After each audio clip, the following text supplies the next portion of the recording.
Sí, ok.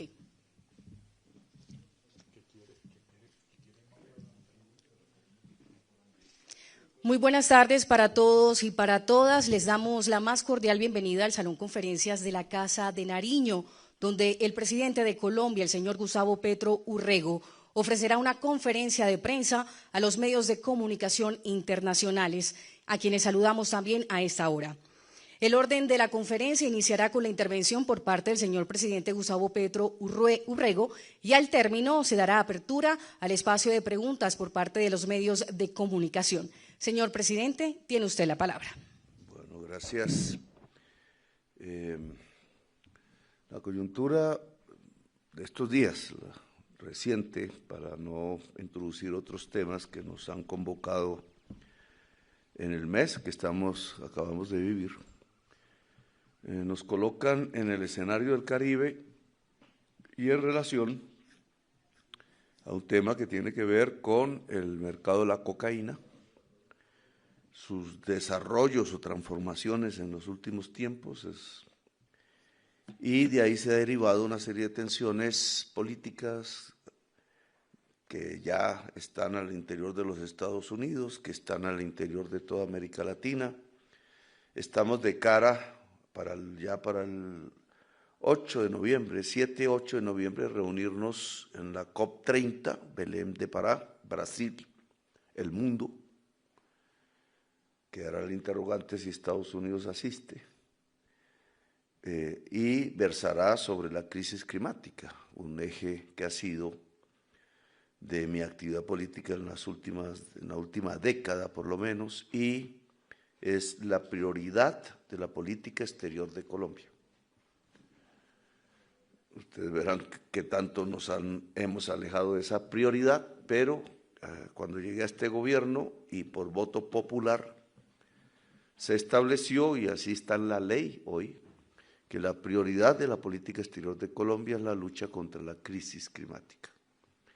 Eso desarrolló unas buenas relaciones con los Estados Unidos, en algunos puntos de contacto alrededor de esa crisis. Sepan ustedes que el potencial de energía limpia que tiene América del Sur puede transformar 100% la capacidad actual de energía de los Estados Unidos y transformarla en limpia.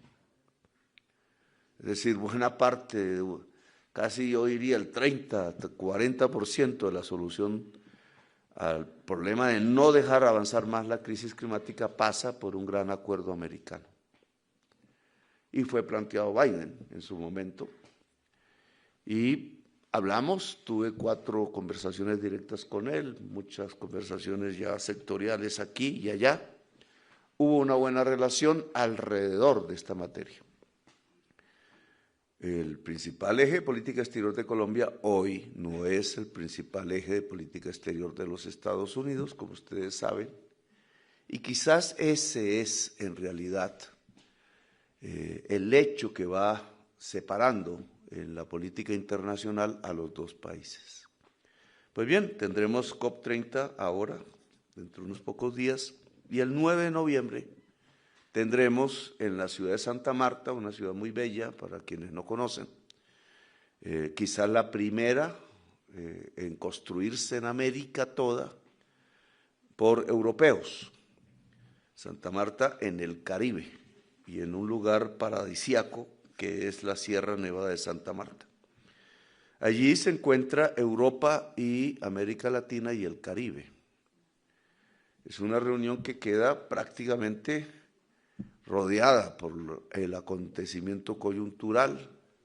Europa busca y América Latina buscamos un acercamiento mucho más fuerte de nuestras relaciones históricas ya, de tipo comercial, cultural, comunicacional, etcétera. Este es, digamos, el momento en que nos encontramos. El Mar Caribe está surcado por naves de guerra, aéreas, navales y misiles que ustedes ya han visto y reportado. Incluso un pescador de Santa Marta pues fue asesinado. en su lancha. Y aquí entonces comienza nuestra discusión, porque este tipo de maniobras que nosotros creemos rompe el derecho internacional. Estados Unidos en este tipo de acciones está cometiendo ejecuciones extrajudiciales. Sea que los lancheros sean culpables de llevar cocaína, sea que no lo sean, en ambas circunstancias hay un uso desproporcionado de la fuerza que es castigado por el derecho internacional humanitario. Nosotros hemos hecho las cosas de otra manera y no separadamente de Estados Unidos. Lo que en mi gobierno hemos logrado, y es lo que quiero explicar aquí brevemente, es que hemos sido el gobierno más eficaz en la incautación de cocaína de la historia del mundo. Esto ahora se está oscureciendo y no debe oscurecerse, vuelvo a repetirlo. Incautar cocaína, no estoy hablando de las matas, estoy hablando de su transformación química, propiamente el producto que es perseguido en el mundo por decisiones de Naciones Unidas. El gobierno que más ha incautado cocaína en la historia del mundo desde que existe la cocaína y desde que es ilegal es este gobierno que yo represento, con una fuerza pública que se ha vuelto la más eficaz del mundo en sus tres armas y con un gobierno que ha ordenado y ha construido la estrategia. No es que las fuerzas militares van por un lado, la fuerza pública por un lado y el presidente por otro. No, yo di y construí la estrategia. ¿En qué consiste la estrategia? En términos rápidos, y fue puesta en el primer año de mi gobierno y prácticamente desde la campaña la discutí con la población. Mi estrategia consiste en, primero, afirmar que la erradicación forzosa, donde no se contempla la voluntad del campesinado en los territorios selváticos, donde se cultiva la hoja de coca, ha sido un fracaso. Podría ir más atrás en el fracaso más general, pero quiero centrarme en este aspecto. Ha sido un fracaso en Colombia. Se puede demostrar con los cuadros que pedí, si es que me los han alcanzado, pero al contrario, si nosotros, esa es la estrategia, nos centramos es en el narcotraficante, no en el campesino que siembra la hoja de coca y su cultivo, entonces seremos más eficaces. Hay una separación que es política a lo largo de estos últimos años, desde que Colombia, desde el año 1993, tiene hoja de coca, antes no tenía, y antes sí había mafia de la cocaína. Pero la fase de producción de hoja de coca en Colombia comienza en 1993, hace 30 y pico años. Desde esa fase al presente se ha centrado la guerra contra las drogas, entre comillas, en alianza colombo-estadounidense, en golpear los campos de hoja de coca. Y allí al campesinado. El campesinado de Colombia tiene siglos de experiencia militar y responde a la violencia con violencia. Por eso hemos tenido una guerra de 70 años, una guerra que no es del narcotráfico, sino que se originó desde que los dos grandes partidos tradicionales de Colombia decidieron pelear entre sí, historia que no voy a repetir aquí para ahorrar tiempo. Hace 70 años hay una tradición, podría remontarse atrás, en donde cada vez que el Estado golpea al campesinado, en algún territorio, en alguna región, el campesinado se va a las montañas, se arma y empieza una guerra contra el Estado. Liberales conservadores, insurgencia Estado, en la Guerra Fría, incluso podría decir grupos armados, ya al servicio del narcotráfico y Estado, no hace muchos años. Nosotros no queremos repetir esa historia porque sabemos que no nos sirve a los colombianos y que nos mantiene permanentemente en la violencia. Por eso cambiamos la estrategia. A la clase política tradicional colombiana, a lo que yo denomino oligarquía, un grupo muy pequeño y asentado en esta ciudad que ha gobernado a Colombia prácticamente en 2 siglos, no le ha interesado mucho la suerte del campesinado colombiano. Por eso nunca ha existido una reforma agraria en Colombia. Por eso el campesinado vive en condiciones miserables y en tierras miserables. Algunas de esas tierras, en virtud de la violencia desencadenada contra él, terminó siendo la selva y allí empezaron los cultivos de hoja de coca en el año 93. Luego, golpear al campesinado es algo que llevamos 30 años haciendo o más, no yo como político, a quienes me he opuesto, y el resultado ha sido siempre más violencia. El cambio de estrategia entonces que yo he hecho es no golpear al campesinado, sino ganarme el campesinado, política y socialmente. Lograr que el campesinado sea aliado del Estado. Esta no es una estrategia mía, incluso Hannah Arendt en su libro allá en Nueva York lo dijo y lo mostró como ejemplo a Estados Unidos y a Francia y a otros países. Estado que no tenga a su lado el campesinado levantando la bandera nacional no logra construir una nación. Entonces, si no golpeamos al campesinado, ¿cómo se logra golpear al narcotraficante? Que es diferente. El narcotraficante ha tenido variaciones en Colombia. Del capo que ustedes ven por televisión, que llamaban Pablo Escobar en la ciudad de Medellín, o los Rodríguez Orejuelas en la ciudad de Cali, o los capos de Bogotá que nunca fueron descubiertos y hoy son más poderosos, esos capos se fueron transformando a lo que hoy es la verdadera red de capos de la cocaína, que en general no viven en Colombia.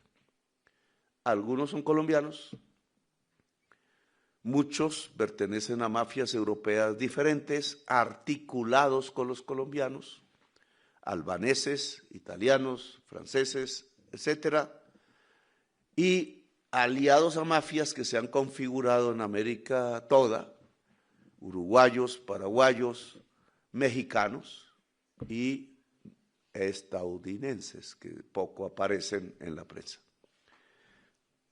El mercado de la cocaína hoy es dominado por multinacionales globales que no viven ni en las lanchas que ustedes sacan por televisión bombardeadas, ni en los campos de hoja de coca que hay en Colombia y en otros países, ni en esta ciudad siquiera. Viven en las grandes ciudades del lujo del mundo y mueven sus capitales, dado que son multinacionales, a través de los circuitos financieros del capital del mundo.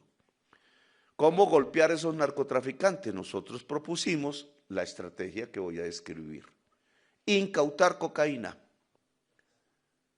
fuera de los campos de cultivo, en las carreteras donde se conduce, en las bodegas donde se guarda, en los puertos donde llega mayoritariamente.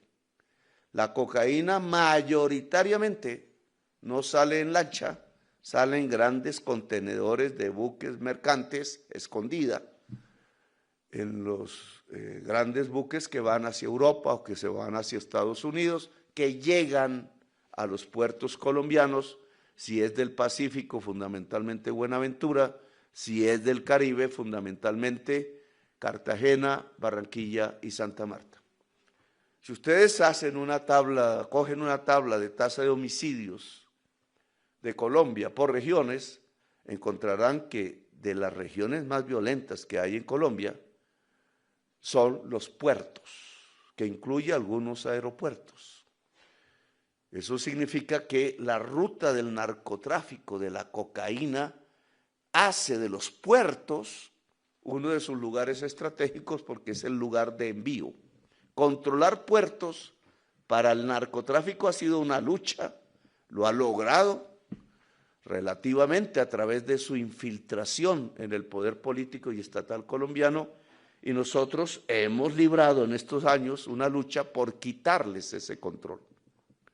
Solo por ponerles un ejemplo, pueden leer el caso de Diego Marín, hoy libre en Portugal, y mi persecución para intentar capturarlo y traerlo a Colombia como uno de los grandes controladores del puerto de Buenaventura.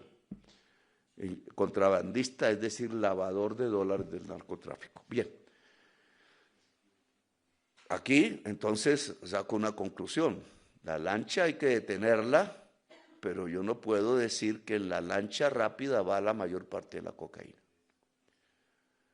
Nosotros hemos desarrollado durante estos 3 años una gran actividad con la Armada de Colombia, que es experta en este asunto, de incautación de cocaína en alta mar en lanchas go fast, o sea, rápidas, como las que ustedes ven en sus...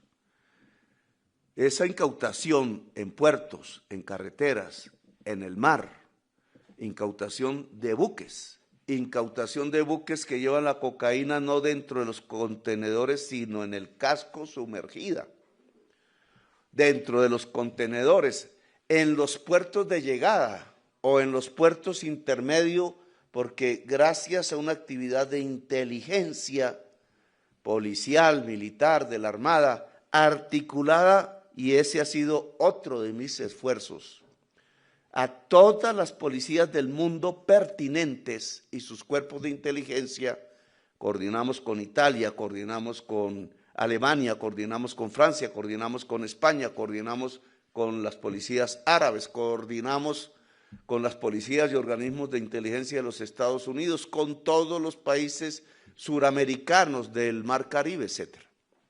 Esa coordinación de inteligencia nos permite incautar cocaína por toneladas. Quizás la incautación más alta llegó a ser casi de 7 toneladas, entre puertos de salida, puertos intermedios y puertos de llegada. Ahí es donde más cocaína se incauta, sin un solo muerto, a partir de una actividad de inteligencia que implica la infiltración de los grupos armados. Por eso sabemos cuándo sale cocaína o no, no logramos el 100%, porque cocaína llega a los mercados de Estados Unidos y de Europa. Entonces, ¿qué hacemos en los lugares de cultivo de hoja de coca? La estrategia paralela a intensificar la persecución de narcotraficantes, de su cocaína y de su dinero y bienes, es darle la mano al campesino para que él mismo voluntariamente arranque la hoja de coca de raíz, la mata.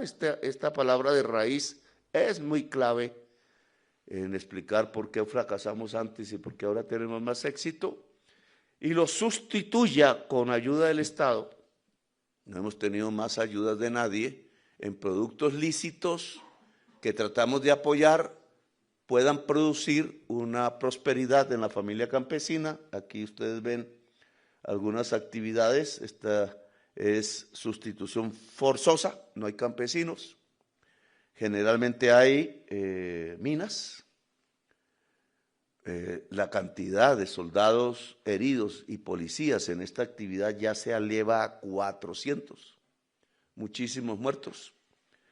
Pero cuando está el campesinado, que podríamos pasar unas fotos con el campesinado, es decir, cuando el campesinado voluntariamente, aceptando un acuerdo con nosotros, que es comercial, que es sustitución de su cultivo por otro, entonces no hay muertos. Esa es la realidad que hemos tenido, no hay muertos.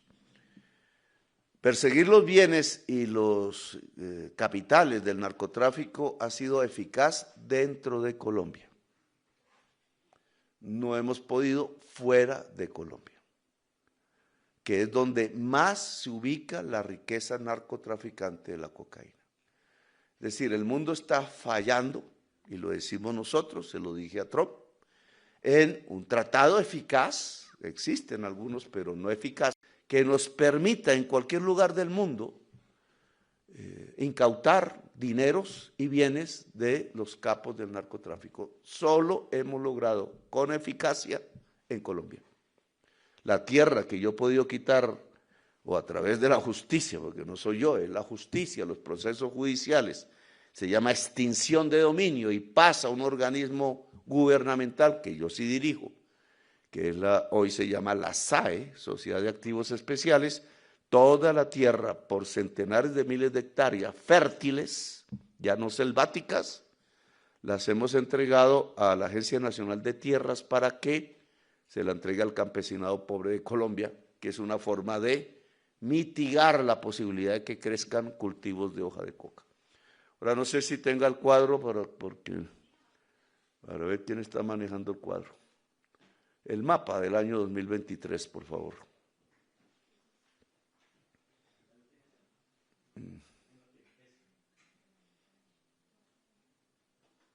¿Ya? Este mapa es de Naciones Unidas, satelital. Se puede hacer esa diferenciación de colores básicamente porque las fotos de satélite, alta definición obviamente, de alta calidad, el color de la hoja, de la mata de la hoja de coca puede determinar su edad y al determinar su edad se sabe qué ha pasado con estas plantaciones. Este informe fue el que desató la crisis, o sobre el cual se dijo que se fundamentaba la desertización de Colombia, por primera vez de estar ayudando en esta lucha y en el mejor momento de incautación, que fue lo que nos pareció muy paradójico y obviamente lo recibimos como si fuera un insulto. Yo estuve hablando con Guterres, el secretario general de la ONU, allá en Nueva York, sobre este tema. Él captó nuestra información. Le comentamos, como le comentamos al equipo investigador, el enorme error que había cometido, pongo entre comillas error, pero se los voy a describir rápidamente. Todo el área en colores, rojo, algo amarillo y verde intenso, son cultivos de hoja de coca. Eso sumado para el año 2023, según la ONU, fueron 252,000 hectáreas de hoja de coca. Espero que ya tengan el cuadro de hoja de coca por año, porque no quiero... Aquí, este solo año, es una fotografía de un año, quisiera mostrarle el desarrollo histórico reciente de esto. Es mi gobierno, 2023. El rojo, como bien dice allá, son cultivos permanentes, año 2014-2023. El rojo es lo más intenso en términos de productividad de la hoja de coca, de productividad de la cocaína y de actividad de cultivo de hoja de coca y por tanto de transformación, etcétera. Como ustedes pueden ver, tiene una ubicación geográfica, tiene una razón de ser esa ubicación geográfica. Uno, tiene que ser zonas donde hubo o hay selva. Esa es una condición fundamental, porque la mata de la hoja de coca es selvática, amazónica. Allá se encontró por primera vez por los incas del Perú o pueblos anteriores, nunca fue usada de la manera como se usa en Estados Unidos. Esa ubicación en selvas, que es la selva del litoral biogeográfico, todo el litoral pacífico colombiano, la selva amazónica, que la ven ustedes de ahí hacia el sur, la selva del Catatumbo en la frontera con Venezuela y otra región selvática que es el sur de Córdoba, son estas zonas básicamente. Entonces tienen ustedes el litoral pacífico, la más grande, y sobre todo el sur del litoral pacífico colombiano. Aquí pueden hacer análisis de por qué la violencia se ha ido a Ecuador, pero no voy a tocar el país hermano, que es la frontera con la que estamos ahí. Putumayo es al otro lado de la cordillera de los Andes, en el lugar más angosto que hay en toda América del Sur. Eso ya es selva amazónica. No sé si yo tengo aquí donde apuntar. Porque Sí, pero para apuntar aquí, bueno, acá se oye, ¿no? Bien, aquí voy a explicar rápidamente. Este es el litoral Pacífico Sur, la zona más grande hoy por hoy del mundo. Aquí también el litoral Pacífico, una zona más pequeña en el departamento del Chocó. Esta zona, que se conjuga con algunas partes aquí, pero esta zona es el Putumayo, este es el río Putumayo, aquí tengo el río Amazonas, el río Putumayo se junta al Amazonas, para tener una noción de por qué aquí hay cocaína.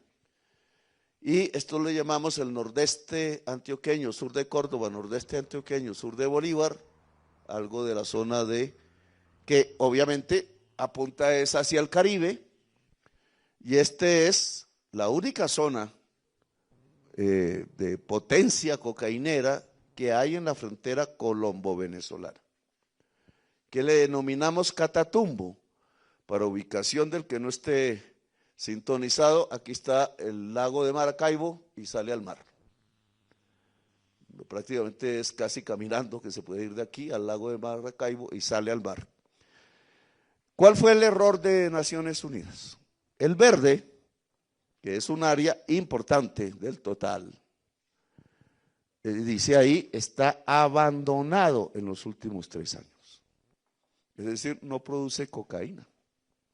Están las matas, en la selva amazónica, están envejeciendo, cada vez serán menos productivas en la medida en que esa mata pasa su tiempo, se vuelve menos productiva para la cocaína, y esta zona que está toda ubicada en la selva amazónica, en el borde entre Amazonas y Altillanura, estos son llanos, toda esta zona es el borde de la selva amazónica, y prácticamente con algunos otros puntos ya más pequeños, está abandonada. ¿Cuál fue el error de Naciones Unidas? Error, entre comillas, del grupo que hizo la investigación. Cogió unos grupos de muestra aquí, aquí, aquí, aquí, aquí. Hizo encuestas, le dio una alta productividad. Solo para información de ustedes, la productividad aquí quizás es la más alta del mundo. Cañón del Micay, que tomamos militarmente sin un solo muerto en una operación del ejército, el Naya, 10 kilogramos, 10 kilos de coca por hectárea, de cocaína por hectárea. Esa es la más alta. Esas productividades en promedio de las zonas rojas se las aplicaron a las zonas de cocaína, de zonas de hoja de coca abandonada. Y multiplicaron todo, sumaron, y dio un potencial, no que sea realidad, sino el potencial máximo muy alto para Colombia, y por eso nos desertificaron. Entonces, ¿qué debió haber hecho el estudio científicamente, estadísticamente hablando? Haber cogido también muestras de aquí y habérselas aplicado a el espacio verde, calculado en número de hectáreas, y hubiera dado dos cálculos que después se hubieran sumado, pero que hubieran mostrado que una es la productividad en las zonas de enclave que ya mencioné, otra muy diferente y baja en las zonas donde se abandonó la hoja de coca. Esto Trump no lo sabe. Esto parece que no lo saben las personas que están tomando decisiones en los Estados Unidos. Esto lo sabe Naciones Unidas. Y por eso después de que hablamos con el señor Guterres, después de que estuve en Nueva York en la Asamblea General de Naciones Unidas, ellos expidieron un comunicado público admitiendo que se habían equivocado. Es decir, aquí ya no es la voz del presidente de Colombia, aquí esto ya está respaldado por la verificación que hizo Naciones Unidas sobre los errores de su propia investigación del año 2023. Sin embargo, entre el momento que se publicó y el momento en que Naciones Unidas rectifica, nos desertificaron. Estados Unidos en una acción unilateral y sin comprender el desarrollo de la producción de cocaína en Colombia. Ahora, para explicaciones de ustedes, esto está ubicado aquí porque por este río se va a Europa, no a Estados Unidos. Esta no es cocaína para Estados Unidos, es para Europa por el río Amazonas, Atlántico, África, y es para el cono sur, que se ha convertido en un mercado muy similar a Estados Unidos. Estas, podríamos decir, van a Estados Unidos y parte de estas por el Océano Pacífico, quizás crucen por Panamá u otras regiones hacia los Estados Unidos. El consumo de cocaína en Estados Unidos se ha detenido, pero lo que crece es fentanilo. Es decir, hay un empeoramiento de la situación de consumo, dado que el fentanilo es 30 veces más dañino que la cocaína, mata 30 veces más al interior de los Estados Unidos. El consumo en Europa de cocaína, al contrario, es el que más se está expandiendo rápidamente. Ya no entraría en estos detalles. La estrategia colombiana del gobierno Petro ha funcionado. Pues en primer lugar, esto que se podría volver, si tuviera algo de mayor apoyo económico, lo estamos haciendo nosotros mismos, selva. Que es fácil revitalizar la selva donde se ha cortado si se está cerca a la selva. Y revitalizar la selva amazónica, ya saben ustedes, es fortalecer el tercer pilar climático del mundo. Es decir, al mismo tiempo que es una lucha contra el narcotráfico, es una lucha por la humanidad en términos de oxígeno y de absorción, sobre todo, del CO2. De estas 200, no sé si ya está el cuadro, aquí estas hectáreas son más o menos 80,000. Vamos a acabar aquí de una vez. 80,000 hectáreas están abandonadas. De las 250,000 totales, 80,000 están abandonadas. No, hace más de 3 años no producen cocaína. De las que están para el año 2023 en color rojo y amarillo aquí, nosotros ya hemos logrado año 2024 y el presente 22,000 hectáreas de sustitución de cultivos con la ayuda voluntaria del campesinado. Ahora, si yo cojo 250,000, le quito 80,000 y 20,000 de sustitución, tengo 140,000 que todavía están produciendo cocaína. Pero es muy diferente si las comparamos entonces con estas cifras históricas que arrancan en el 2010. Estos son también fuente de Naciones Unidas por gobiernos. Teníamos un bajo nivel de hectáreas aquí. ¿Y dónde comienza el ascenso? Un primer punto aquí en el 2013. Empieza un ascenso que llega hasta 171,000 en el año 2017. Aquí hay una cosa clave en el 2017. Se realiza entre el 16 y el 17 el proceso de paz con la FARC y el gobierno Santos. Por eso aquí da negativo.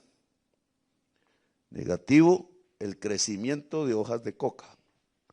Negativo con un proceso de paz, no con la violencia. Y después, cuando se destruye el proceso de paz con la FARC en el gobierno Duque, que fue ese su propósito por visiones políticas muy diferentes, Duque es heredero de Uribe, entonces la caída se dispara. De 142,000 hectáreas en el año 2020, no soy yo el que gobierna. Entonces el disparo fundamental a 204,000 año 2021, no soy yo el que gobierna. Hasta el año 2022 que llega a 230,000 hectáreas, así es como yo recibo el país. Y esto es porque en la prensa norteamericana, a través de los funcionarios del gobierno de Duque, dicen que yo soy el responsable del ascenso de los cultivos de hoja de coca. Si miramos los porcentajes, porque ya veríamos solo hemos podido medir 2 años de mi gobierno, 23 y 24, que crece de 230.000 un poco, pero miren los porcentajes. Aquí veníamos cayendo -9, sube 3%, baja 25%, sube 1, un año 43%, cuando comienza a subir es 43% anual.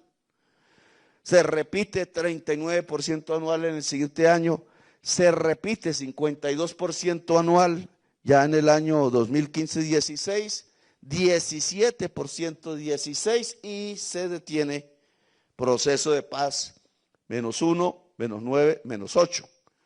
Aún esta detención, este decrecimiento que hace el proceso de paz de Santos con la FARC, no logra mitigar estos grandes crecimientos. Y por eso, cuando se vuelve trizas el proceso de paz con la FARC y mucha gente de la FARC vuelve a las armas, volvemos a un crecimiento del 43%.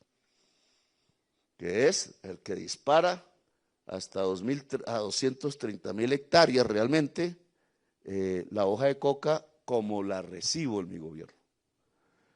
¿Qué ha pasado entre el último año del gobierno de Duque y el comienzo de nuestro gobierno? ¿Y qué ha pasado en mi gobierno? 13%, 10%, 3% de crecimiento, último dato. Es decir, lo toqué. Es decir, que el planteamiento del presidente Trump contra mí es falso. Y estos son datos de la ONU. Estas son las tasas de crecimiento. Este es el gobierno. Esta es la bajada aquí en el proceso de paz, la disparada en el último tiempo del gobierno de Duque. Y esto es como nosotros vamos. Casi que yo diría, el año 2025 va a ser de crecimiento de los cultivos de hoja de coca, pero como no puedo mencionar sino los datos de las Naciones Unidas, no los míos, entonces lo único que puedo decir aquí es que el señor Trump me ha calumniado y ha insultado a Colombia, porque esta actividad de caída digamos, de descenso de la tasa de crecimiento de cultivos casi a cero, y dentro de los cultivos de hoja de coca, de abandono, que ya vimos en el mapa para el año 2023, alcanza ya casi a 80.000 cultivos de hoja de coca, abandono por más de 3 años, y de sustitución reciente, voluntaria, de 22.000 hectáreas de cultivo, sumando entre ambas 100.000, nos muestra la estrategia nuestra de incautar cocaína, de no golpear al campesinado, de perseguir los bienes de los narcos, de extraditar a los narcos, que llevo 700 extraditados, fundamentalmente a Estados Unidos y otros lugares, es exitosa. Hemos tenido muertos, sí. Incluso los muertos, y este sería el final, quizás aquí no lo puedo describir en el cuadro, el año más exitoso de erradicación forzosa, estaba en un cuadro que tenía más largo, el año más exitoso de forzar la erradicación fue el año 2020. Se erradicaron 130.000 hectáreas. Con dinero de los Estados Unidos, que se gasta en gasolina, avionetas, en glifosato, o en el de las máquinas, que ahora tienen un nombre, con mucho personal pago, no voluntario, traído de otras partes a la zona, pero sin embargo, cuando uno mira el dato, ese año se ubica aquí, hay una pequeña caída de 7.000 hectáreas, y entonces ¿a dónde fueron a parar las 130.000? Que se quitaron. Si ya lo que sigue es crecimiento perpendicular. ¿Qué se hizo el dinero con el cual se erradicaron 130.000 hectáreas en Colombia, según el gobierno del entonces, año 2020, si al final de ese año solo redujo 7.000? Aquí se demuestra el fracaso de la política de la erradicación forzosa. aquí pasaron varias cosas sobre esas 130.000. Una, se robaron la plata. No hay investigación, pero se robaron la plata. Plata, dinero, decimos nosotros, plata, dinero de los Estados Unidos. Porque esa política de erradicación forzosa, no la de la voluntaria, sino la de la erradicación forzosa, sí la ayuda a los Estados Unidos. Se la robaron. Como los campesinos no están voluntariamente en ese proceso, sino que los violentan para hacerlo, entonces siembran al lado.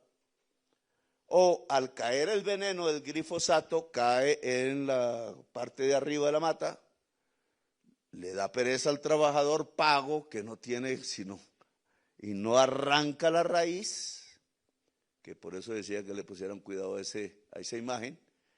Si no se arranca la raíz, vuelve a crecer la hoja, con toda la actividad financiera que se pierde. Por eso la erradicación forzosa, no aérea, sino en el terreno, fracasó rotundamente aquí. Luego vino el disparo y ahora nosotros estamos con otra estrategia mostrando resultados consistentes estadísticamente.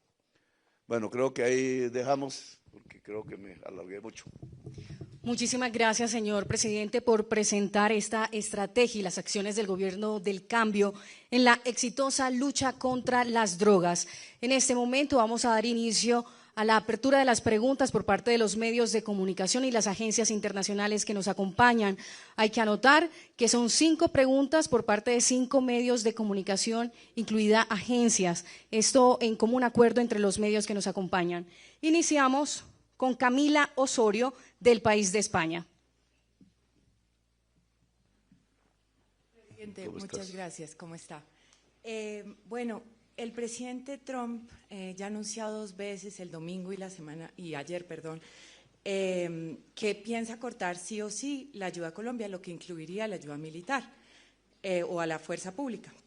¿Le preocupa esta decisión que ha anunciado el presidente Trump y también cuál es el plan si Colombia pierde este apoyo con el que ha contado ya más de 2 décadas? Bien, quita el apoyo cuando mejor nos va, en la historia. Y eso es lo que yo quiero recalcar, quita el apoyo cuando mejor nos va. Luego es el fruto, esa pérdida de apoyo, de un lobby que hay sobre el presidente Trump. En mi opinión, puedo errar, el presidente Trump no conoce nada de esto, nadie le ha explicado esto, no se lo explica el encargado de negocios que tiene aquí, no hay embajador, no se lo explican pues, las personas expertas que en Estados Unidos conocen de esto, sino un lobby ideológico, muy penetrado de nuestra oposición política, que es la extrema derecha colombiana, que será otro tema de análisis en otra ocasión, ha gobernado de aquí para atrás. Todos los que esos años son de ellos. 2 siglos ha gobernado. Pero en los años de la aparición del narcotráfico de cocaína, tengo que decir, ha gobernado con el narcotráfico. Por eso los resultados son tan malos. Y por eso nosotros es que logramos el mejor resultado en la historia de Colombia. Porque nosotros no estamos gobernando con el narcotráfico. Y esa alianza política, esa alianza la denuncié yo a riesgo de mi vida durante el año 2003-2010 en el Congreso de la República y por eso el 35% de los senadores de Colombia fueron a la cárcel. No en cualquier país se da una cosa de esas. De 100 senadores, 35 eran aliados del narcotráfico paramilitar. En ese mismo periodo hay 90.000 muertos colombianos, derivados de esa alianza que es entre el poder y el narcotráfico. A mí me eligieron para cambiar eso, y por eso nosotros estamos liberados del problema de la alianza con el narcotráfico, estamos libres y por eso conseguimos el mejor resultado. Ahora bien, es ahí donde nos quitan la ayuda. Durante todo ese pasado, Estados Unidos ayudó ¿a qué? Si fue un fracaso. Si terminamos en 230.000 hectáreas, con un consumo de cocaína que, si bien no aumenta en Estados Unidos, se dispara en Europa. Y peor aún, no es ya responsabilidad de Colombia y esta política, con un disparo en el consumo del fentanilo que se produce al interior de los Estados Unidos y otros países. ¿Qué pasa si nos quitan la ayuda? En mi opinión, nada. Tendremos problemas puntuales. Yo nunca he visto en el presupuesto de Colombia, que aprobamos en el Congreso, etcétera, un solo dólar de ayuda. Eso no pasa por el Estado. No es ayuda a los gobiernos, a nosotros no nos ayuda nada, ni un dólar. Por eso cuando él dice quita eso, digo, pero ¿dónde? ¿Dónde están los subsidios que no los encuentro? No están en el presupuesto. Esa ayuda va a las ONGs que maneja USAID por fuera del gobierno, generalmente de origen norteamericano. Es decir, es una ayuda para ellos mismos, es como una ayuda al empleo de los Estados Unidos y de compra de sus maquinarias, etcétera, de su glifosato, por ejemplo. Pero no es una ayuda ni al gobierno, y entonces tendríamos que preguntarnos si a la sociedad colombiana, y si lo que se arroja es violencia sobre el campesinado a través de la erradicación forzosa e incluso del encarcelamiento del campesinado, que hasta hace muy poco era así, incluso de la quema de los ranchos de los campesinos, como sucedió en la Macarena y su expulsión de la tierra, pues nosotros lo que recibimos es un perjuicio enorme porque nos condena a la violencia. En toda la guerra contra las drogas, desde que Nixon la anunció y la empezó a ejecutar, han muerto 1 millón de latinoamericanos. Dentro de ese millón, estamos hablando de 50 años, 300.000 colombianos asesinados por diversas razones en virtud de la codicia y de los problemas que desencadena una economía ilícita o declarada ilícita por los poderes del mundo. Entonces, ahora, en la ayuda militar, pues tenemos algunos problemas. Digamos que se ha aprendido en la ayuda militar a entregar armas que sí se necesitan. Antes hay bodegas llenas de armas oxidándose, nunca se necesitaron o fueron compradas con oscuros intereses. Hay problemas de corrupción que ha generado la ayuda, que en mi opinión, y es la directriz que yo he dado a las fuerzas militares que comando, es que reemplazamos la ayuda por el presupuesto nacional. Es decir, Colombia compra sus armas. No a la cosa que me pasó aquí, que resulta que la policía tenía como 150 armas cuidando este palacio y todas eran propiedad de los Estados Unidos. Al presidente lo cuidaba eran los Estados Unidos y cuando vino el problema se llevaron las armas, quedó este palacio, menos mal no se dieron cuenta mis enemigos, pero quedó este palacio sin ningún resguardo. El ejército pues obviamente copó la función. Estos helicópteros son ayuda, pues creo, estos son varios. Estos helicópteros Black Hawk sirven no para transporte de tropas, como ustedes pueden apreciar por su tamaño, sino para combate. Vienen desde la época de Vietnam, digamos, desarrollándose. Son efectivos en el campo de combate propio de Colombia, montañoso, selvático, etcétera, sirven. Pero si ellos se llevan la ayuda, amenazan con llevarse los helicópteros. Ese sería el mayor punto de problema. Existía, no por mi gobierno, otro tipo de helicóptero, existe, que es ruso, el MI, no recuerdo los números, que sí es de transporte de tropas, 40, 30 soldados caben en él y aterrizan más o menos en los mismos sitios del Black Hawk. Cuando vino la guerra de Ucrania-Rusia, Estados Unidos dio la orden, que en mi opinión nunca debió ser acatada, de dejar los helicópteros que no tenían mantenimiento en tierra.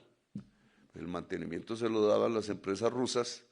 Al hacer eso, hasta el día de hoy, el ejército ha perdido su capacidad de penetración masiva en las zonas. Supongan ustedes que hay una toma de un pueblo en un sitio elevado de una cordillera caucana, que es donde se desarrolla mucho nuestra acción, o en el Catatumbo, pues llegan estos helicópteros, pero estos helicópteros no pueden bajar el personal, quedan 3 aislados dentro de 100 armados, o 50. Entonces solo pueden hacer una actividad armada desde el aire, con las armas que posee, pero no podemos llegar y copar el territorio, sino hasta que pase un tiempo en que se puede mover ya una tropa más masiva. Perdimos capacidad. Y esto no viene solo por este tema, viene desde hace varios años, y esa pérdida de capacidad del ejército sobre todo, tiene que ver con estar dependiendo de la ayuda. Porque en mi opinión, pues esa ayuda puede llegar, puede no llegar, la disminuyen, la ponen alta. Hay codicia sobre la ayuda, porque a nosotros no nos cuesta nada, sino al contribuyente norteamericano, se ve como dinero regalado. Y eso no es bueno en un país. Luego nosotros ya en este presupuesto actual y en el que viene y en lo que llaman aquí vigencia futuras hemos puesto una cantidad de dinero que permita sustituir los regalos que no son regalos y abordar las armas pertinentes para el tipo de conflicto que aún tiene Colombia. Muchas gracias, señor presidente. Muchas gracias a Camila. Seguimos con la periodista Genevieve Gladsky de The New York Times. Me podrían haber preguntado, ¿y esos serán armas de la OTAN o de China? Yo mantengo una línea un poco difícil, y es que yo prefiero un bloque latinoamericano. Y creo que deberíamos, sobre todo por el tema de la selva amazónica, ya creamos la primera instancia de coordinación policial en Manaus, de todos los países amazónicos, sin exclusión.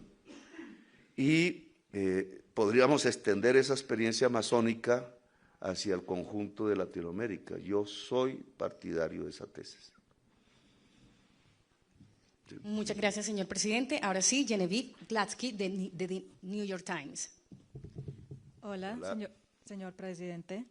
Aparte de lo que ya se conoce públicamente, ¿qué más se sabe sobre los colombianos afectados por los bombardeos y qué está en sus manos para proteger la vida de los colombianos cuando el secretario de Defensa ya anunció que hay bombardeos todos los días? Va a un número 32, está más o menos hoy. Va aumentando como un, ¿cuánto? Bueno, va aumentando como un taxímetro. Indudablemente, suponiendo que todos fueran engranajes del envío de cocaína, aquí también hay que hacer una distinción. Igual que un campesino que cultiva hoja de coca no es un narcotraficante, aunque en prensas muy ideológicas, incluso hace años se podría confundir al campesino que cultiva hoja de coca del, distinguir, no confundir con el narcotraficante. Eso es un error. Nosotros estamos a punto, ya logramos unos éxitos en Naciones Unidas. Con nuestros embajadores allí se logró aprobar por unanimidad, Estados Unidos no pertenece a la Comisión de Derechos Humanos de Naciones Unidas, que liga la lucha contra las drogas o contra el narcotráfico, como yo la llamo, a los derechos humanos.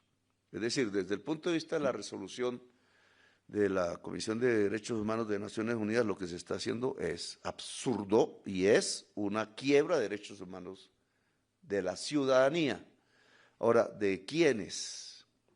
Me pregunta usted, solo tenemos ubicado el caso de Santa Marta. El caso de Santa Marta es dudoso, es un pescador de familia de pescadores, tradicional llamamos nosotros, pero que pudo haber sido enganchado muy intermitentemente y por falta de recursos económicos, y este es el punto fundamental, falta de recursos económicos en labores que no son llevar cocaína a Estados Unidos, Una lancha de esas jamás alcanza a llegar, menos en el Pacífico, que acaba de suceder. Pacífico es todavía más difícil para una lancha por las distancias. Entonces, estas son lanchas de motor de fuera de borda, se ven en las imágenes.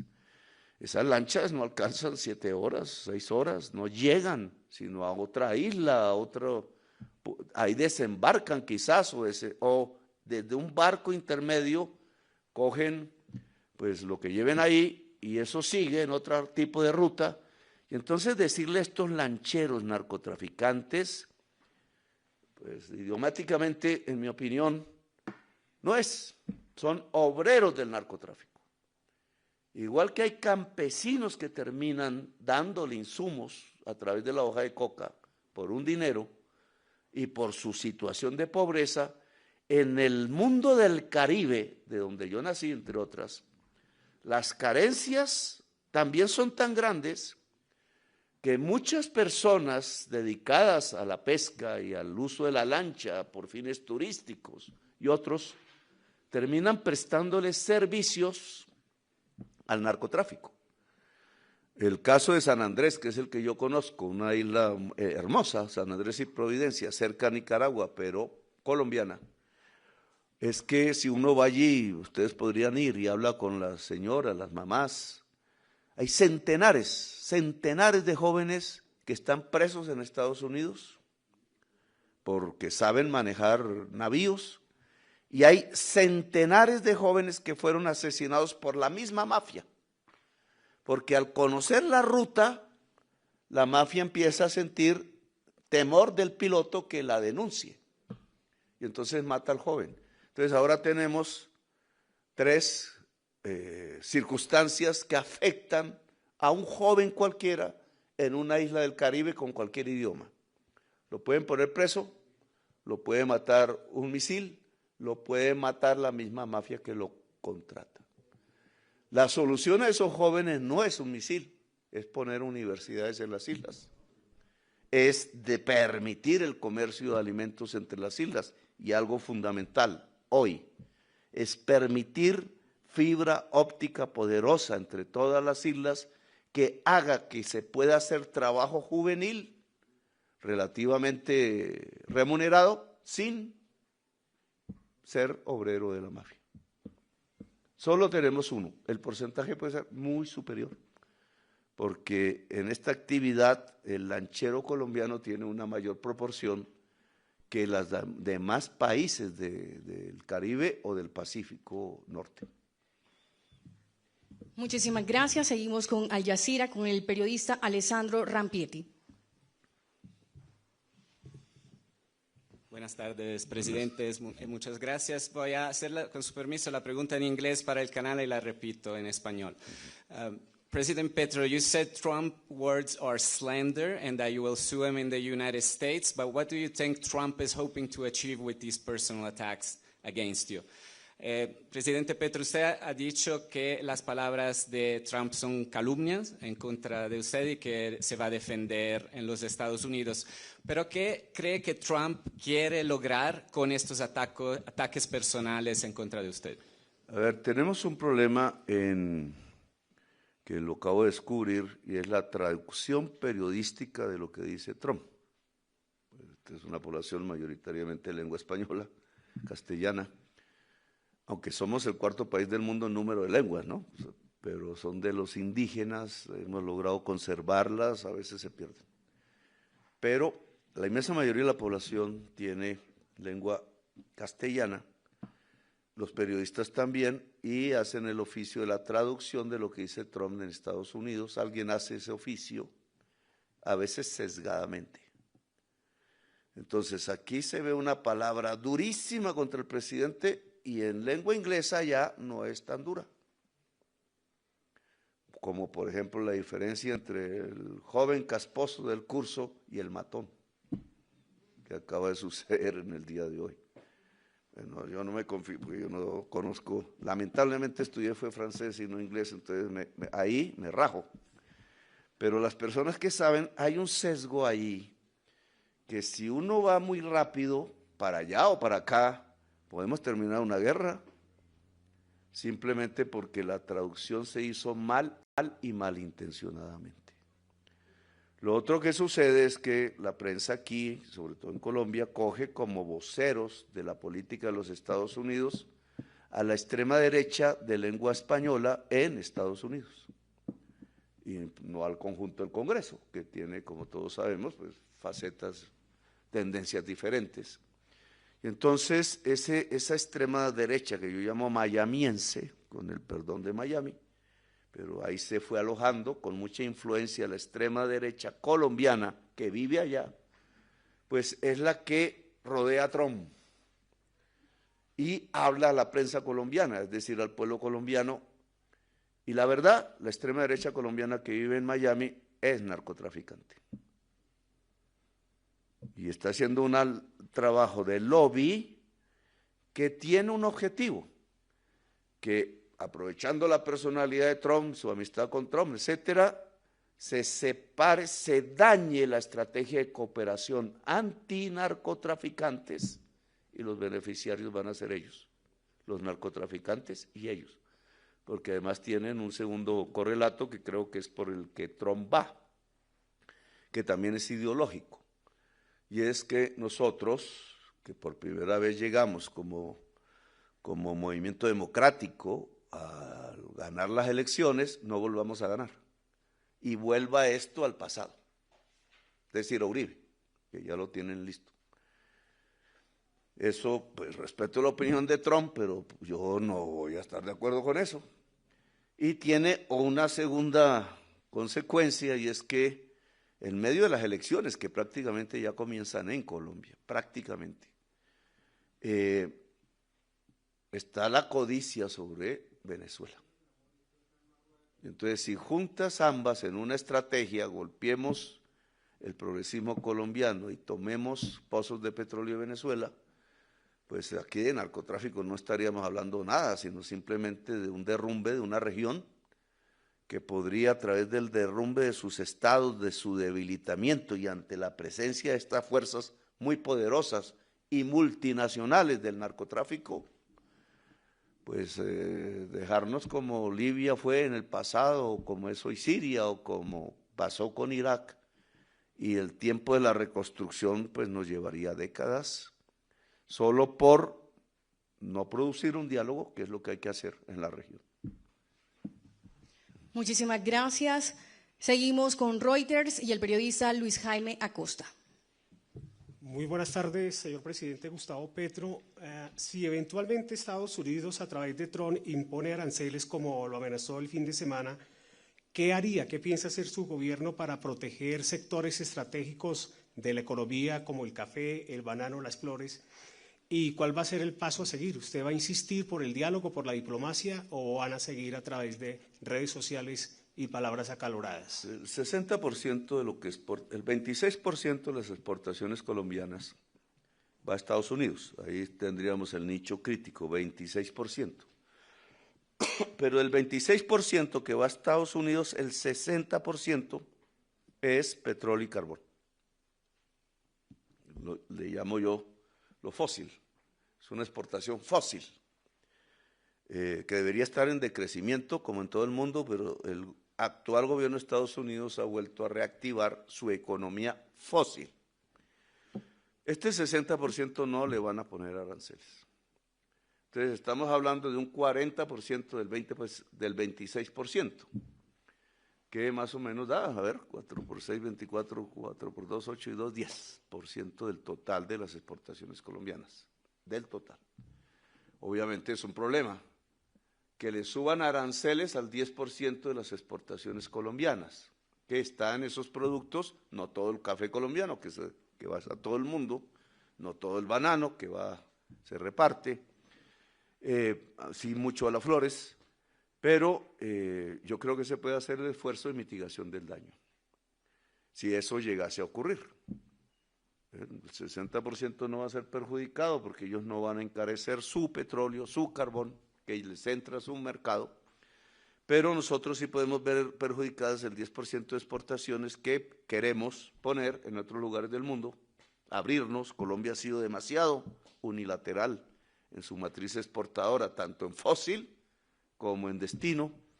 Y pues ahora tenemos la reunión Europa-América Latina en Santa Marta, está presionada para que no se haga tan buena, porque obviamente no está en la lógica del patio trasero, que es la que ha estado antes en América del Sur, y debe cesar ese periodo histórico.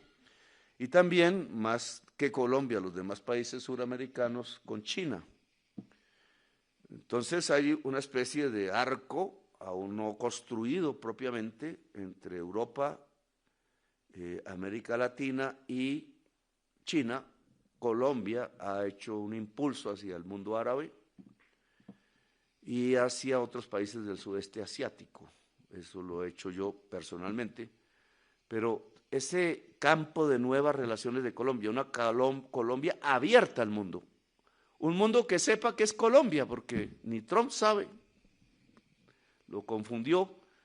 Una Colombia abierta al mundo y que los colombianos y colombianas sepan del mundo y se muevan en el mundo, me parece que de lejos supera el problema que podrían ser los aranceles. Muchísimas gracias. Y finalizamos con Hernán Tovar de Telesur. Señor presidente, muy buenas tardes. A partir de la postura del gobierno de Trump, pues algunas organizaciones de derechos humanos y algunas organizaciones sociales han hecho una propuesta, y es la de evaluar la presencia de militares estadounidenses en Colombia y la posibilidad de expulsarlos. ¿Usted qué opina de esta propuesta, de esos sectores que han sido golpeados pues, por la violencia? Bien, lo que yo he intentado demostrar aquí es cómo la estrategia colombiana, sin que sea perfecta, es más eficaz que lo que se está haciendo. Y se demuestra en números, en cifras, en cantidades, el número de personas que se mueren en la actividad. Es más eficaz. Los cuerpos que están en Estados Unidos colaborando con nosotros desde hace años en este tipo de lucha, y me refiero más a cuerpos de inteligencia, sobre todo, que tienen sus más y sus menos, porque la CIA nos trajo a Pegasus en el gobierno de Duque, y eso es una actividad que rompe la Constitución y la ley. Usando a la Policía Nacional, no hay un solo preso en Colombia por ese hecho de interceptación ilegal de comunicaciones. Hay que rehacer, digamos, nuestra colaboración. Yo sí creo, quizás esta crisis permita un espacio para discutirla. Yo he tenido, y me lo han dicho, pues ganas, ¿por qué nos ponen visa y nos mandan la gente en avión obligada de regreso y nosotros no hacemos lo mismo? Hay 5.000 ciudadanos de Estados Unidos que no tienen permanencia legal en Colombia. Y una gran cantidad de israelíes, incluso en actividades no santas, incluso cerca de este palacio. Y lo mismo en relación a personal uniformado, etcétera, como usted pregunta. Pero yo le di la nacionalidad a un israelí, señor Elkana Bokbot, porque se casó con una colombiana antes de ser rehén de Hamas. Hay un congresista de extrema derecha diciendo que yo soy de Hamas, ni siquiera se dio cuenta de este hecho reciente, porque lo quise proteger precisamente de Hamas o de cualquier peligro siendo rehén, creyendo que al ser ciudadano colombiano Hamas le iba a tener una preferencia y lo iba a soltar respecto a los demás israelíes. Sucedió que lo trataron bien, es lo que él ha contado a la prensa en Israel, y sirvió para eso. Pero lo que muestra es que a mí realmente no me interesa perseguir nacionalidades ni pueblos. Lo que yo demando es que no se persiga la nacionalidad colombiana, ni latinoamericana, ni caribeña. Es decir, no quiero pagar con la misma moneda. Porque yo lo que sueño, lo que aspiraría así en el lontano, en el horizonte lejano, que ojalá no sea tan lejano, es una democracia global con seres libres en todas partes. Y entonces el presidente no es el que quita libertad, pero yo no la quito. Muchísimas gracias, señor presidente. Vamos a agregar una nueva pregunta del sistema de la señal oficial de noticias de Rusia, RT, el señor periodista Andrés Fernández. Presidente, buenas tardes. Usted ha dicho que se va a defender en los Estados Unidos ante las calumnias de Trump. ¿También lo piensa hacer sobre las calumnias que usted ha mencionado que se han hecho por parte de senadores de los Estados Unidos? Y dos, ¿cómo ve los ejercicios militares que está ejecutando Estados Unidos en Panamá?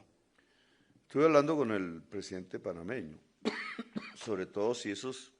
A mí me ha pasado un caso muy reciente que fue ir a Boca de Toro, que es la frontera de Panamá con Costa Rica, donde decenas de colombianos murieron por allá en el año 1895, eso era Colombia, Panamá era Colombia, y luchando con muchos liberales, revolucionarios del Caribe, de Cuba, de Nicaragua, de Jamaica, de México, un general muy famoso, contra las posiciones conservadoras. Era una lucha armada en ese entonces, finales del siglo XIX, y allá perdieron una batalla que fue definitiva, incluso yo creo que por eso perdimos Panamá, que era liberal, y quedó bajo un gobierno conservador, y la tensión represiva, etcétera, hizo que la población panameña terminara con los Estados Unidos, independizándose, entre comillas, o Estados Unidos tenía la perspectiva del canal.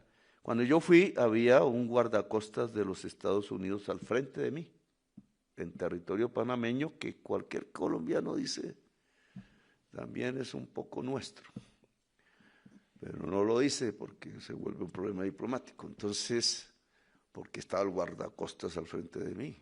Ahí yo nunca había visto eso en Colombia. Y no es más, sino porque Panamá pues tiene una relación mucho más intensa con Estados Unidos que nosotros. Entregar su servicio de guardacostas a los Estados Unidos. No lo haría, pero no puedo criticarlo, dado que son decisiones soberanas del pueblo panameño, pero me ocurrió y entonces llamé, no por eso, sino por la noticia de los ejercicios, porque nosotros vamos a copar militarmente todo el Darién colombiano. 5 municipios, no sé el mapa, 5 municipios, pero no porque haya una presencia panameña, militar, norteamericana en tierra. El presidente Moliño aseguró que no existe ahí, que no hay ejercicios. Quizás pasaron, creo en su palabra, pero nosotros tenemos la mediación de Qatar en este momento, ha sido eficaz, quizás España, voy a solicitarlo, se nos ha pedido, para lograr una salida de la economía ilícita en el Darién. Ahí había mostrado un poco el mapa, frontera con Panamá, con el grupo armado que se dedica a esas actividades allí, que es el que se llama el Clan del Golfo. Es una experiencia que no la hemos hablado, también se me ha criticado mucho. Por ahí es que me acusan de ser aliado del narcotráfico. No. Lo que pasa es que igual que podemos esgrimir una estrategia eficaz que implica incautación de bienes, tierras, cocaína en cantidades, ya casi 1.000 toneladas este año, 1.000 toneladas este año. El potencial que habían dicho que teníamos era 2.600, con la corrección puede quedar por 2.000 o debajo de 2.000, con lo cual todavía el excedente al que no logramos coger, pues mantiene el mercado que existe, pero los narcotraficantes saben que ya en Colombia tienen un grave problema, por eso se están yendo a Ecuador. No hablamos mucho de esto. Es una parte negativa de la estrategia, la violencia aumenta en Ecuador, se exporta más cocaína ahora en Ecuador que en Colombia, cocaína que es de Colombia. Las redes mafiosas se están expandiendo por América Central, por el Caribe y por América del Sur, en la medida en que cada vez se encuentran más dificultades en Colombia. Este es un tema para nosotros positivo, pero de cuidado y de coordinación para el resto del continente. Bueno, eso lo vamos a hacer. Vamos a poner un tapón militar, pero con un objetivo: que la población quede liberada de mafias en una zona muy castigada, porque por ahí pasó 500.000 de migrantes hacia el norte, ya no pasan. Y podamos, es la idea que tengo, lograr la construcción de un ferrocarril interoceánico que beneficie a la población y ayude al Canal de Panamá, que ya está dando muestras de vejez y de crisis climática, y cada vez hay más comercio mundial. Bueno, pero yo dejo ahí por... Señor presidente, viendo el interés de los medios de comunicación y abusando de su tiempo, y si es posible, nos piden hacer una última pregunta. A ver. De la agencia de noticias internacional francesa AFP, David Salazar. Presidente, buenas tardes. ¿Cómo estás? ¿Usted tiene información de que el presidente Trump tenga planes de atacar a narcotraficantes en Colombia vía terrestre, o cree que él puede llegar a atreverse a esto? Los narcotraficantes viven en Miami. En primer lugar, viven en Nueva York. Eso lo he dicho una y otra vez. Nosotros hemos llegado a saber dónde viven en Dubái, incluso en yates de lujo, cerca al puerto de Dubái. Viven en Roma, viven en Madrid y otros lugares. El narco busca el lujo, si no, ¿para qué se volvió narco? Esa es su forma de vivir, el lujo. Estas ciudades no dan mucho, hay algunas partecitas, pero no les dan mucho lujo, y entonces van a donde vive el lujo. Cualquier acción en estas tierras, y sobre todo en los sitios empobrecidos o pobres desde hace mucho tiempo, donde se mueven las rutas del narcotráfico, cualquier acción solo va a golpear pobres. Entonces, si eso, primero que todo, si eso lo hace, que es lo mismo que está pasando con las lanchas. O sea, ahí no va, de todos esos 37 que van hasta este momento, no hay un solo narcotraficante. Ahora quizás nos entregue Venezuela uno capturado al otro lado, colombo-albanés, porque he logrado liberar colombianos de las cárceles de Venezuela. Esa es una noticia ahí, no sé si se había hecho pública. Y entre esos, obviamente, no todos son ciudadanos inocentes, sino viene, al parecer, un capo. Nosotros hemos capturado capos italianos, capos albaneses, capos alemanes, capos suecos, capos franceses en el poblado de Medellín y otros en Cartagena y aquí también en Bogotá. Pero en general son ligazones de narcotraficantes que vienen a amarrar los negocios, pero el capi de capos, los capos en general viven en la ciudad de lujo. Luego, cualquier agresión terrestre es invasión y es ruptura de soberanía nacional y solo va a afectar pobres. Y entre más pobre se vuelva el pobre, más facilidades tiene el narcotráfico de moverse en el territorio. Muchísimas gracias, señor presidente. Muchísimas gracias a los medios de comunicación internacionales que nos acompañaron. De esa manera culminamos esta